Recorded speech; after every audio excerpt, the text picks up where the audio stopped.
now have a Kaiju Noir special, which means...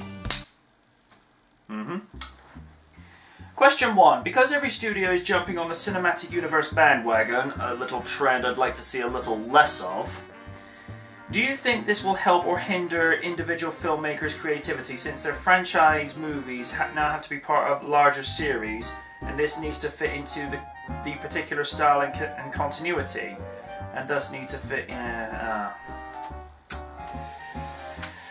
I think I pretty much kind of said it there. It's something I see a little too much of. I mean, with the Avengers, I get it. You know, you want to be able to see a setup where you see Iron Man, you see Hulk, Captain America, Thor, hopefully Wasp one day, show up in a movie, and the same thing that they're doing with Guardians now. DC have gotten in on it.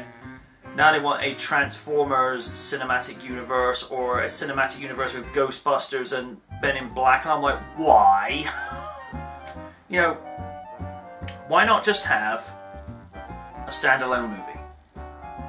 You know, it's not that difficult, you know, or just a standalone series. Particularly now, I have my reservations with how the Dark Knight trilogy was done. Because a lot of the times I felt like the series took itself a tiny bit too seriously. Still a great movie series, but I just felt like it was putting itself up on a pedestal. Because, you know, you don't really need that. But the Dark Knight trilogy, it was a self-contained universe. It wasn't trying to build anything else up. It was just trying to be what it was. I mean, now don't get me wrong, I like the idea of having, say, a future Superman movie where Batman intervenes, or Green Lantern, Green Arrow, Wonder Woman, what have you. But Marvel are the ones who set up their universe better by doing it gradually, whereas DC are playing supreme catch-up at the moment. Now, vicariously, everyone knows who the Justice League are. But I would have rather have seen the individual movies come out first, then go into a Justice League movie, because in all honesty, I think DC should have started doing the prep work for a cinematic universe probably just after The Dark Knight. But then again, round about the same time, you had, you know, the Marvel movies started to do their thing. I think, you know, because by 2012 it answered the question, can you do a team-up movie? I mean, yeah, you could. You know, the Avengers proved, like, this is the stepping stone, or this is the, you know, the template of how you can do it right. It's just a shame that DC have been playing, you know, catch-up, which is why in places I felt like Batman v Superman was rushed.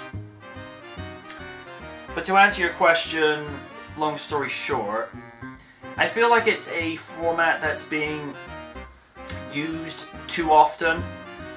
I'd rather we only see it with certain franchises and not just have a cinematic universe over everything. I mean, could you imagine like a cinematic universe with Power Rangers, Beetleborgs, and Masked Rider done today? Food for thought. Question 2. Why do you think the... This is with regards to Power Rangers. Why do you think the movie bombed, and do you think the studio could have done something more differently to avoid this? I think, in all honesty, I mean, I like the movie for what it is. It has its flaws, but I think the biggest problem that the movie suffered is it took too long to actually have them becoming the Rangers. You know, you can forgive something like, for the sake of discussion, I think the 2003 Hulk movie, you didn't see the Hulk until maybe like just over half an hour into the movie. That in its own right is a little bit drawn out, but compared to what happened with the Power Rangers movie, where they don't get into their suits until the last 20 minutes, it's like, yeah, Hulk now has someone to laugh at. The other thing is, I felt they tried to ground it a little too much into reality. You know, I'm all for upgrading the concept and making the characters maybe not so unrealistically perfect, but I felt like they were trying to be Chris Nolan for the sake of Chris Nolan. You know, again, I'm all for making it at a point whereby it's not being too campy and too kiddish, but it's not trying to be too gritty for the sake of. It's trying to be, say, more like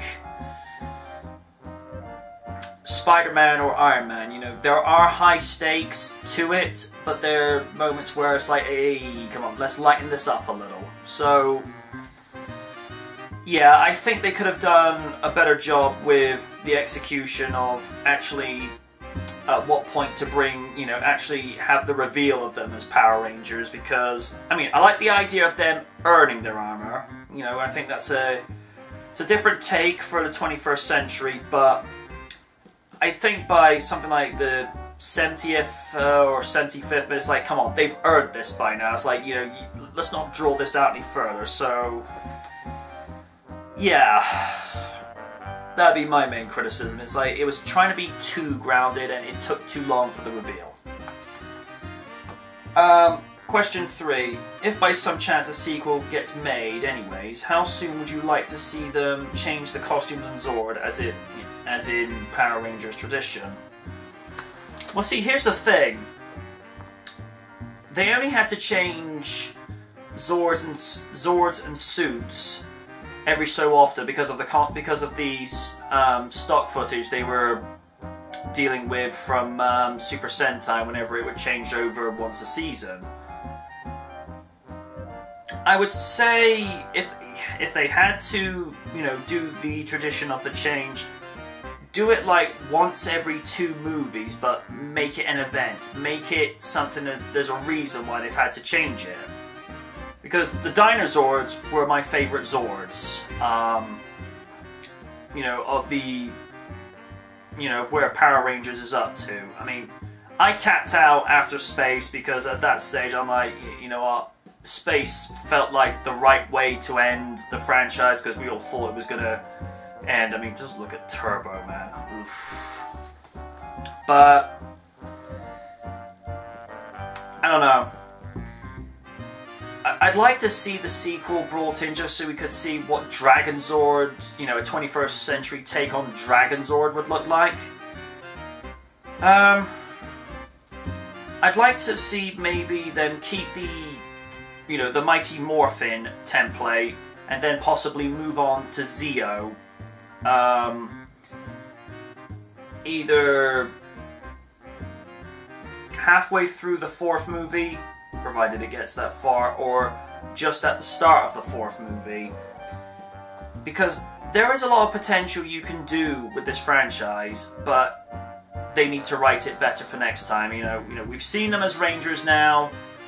Let's not make us wait, you know, another 100 minutes just to see power ranging, along with the Zords and what have you, and also Titanus and Dragon Zord in fighting mode. And see, here's the thing that people need to remember: Mega Dragon Zord is not Dragon Zord plus Sabretooth, Triceratops, and Mastodon. No, Mega Dragon Zord is Dragon Zord on top of Megazord.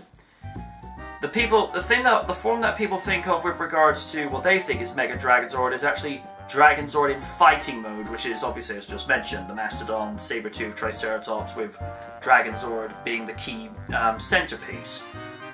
It's a little thing, you know, people get a misconception of.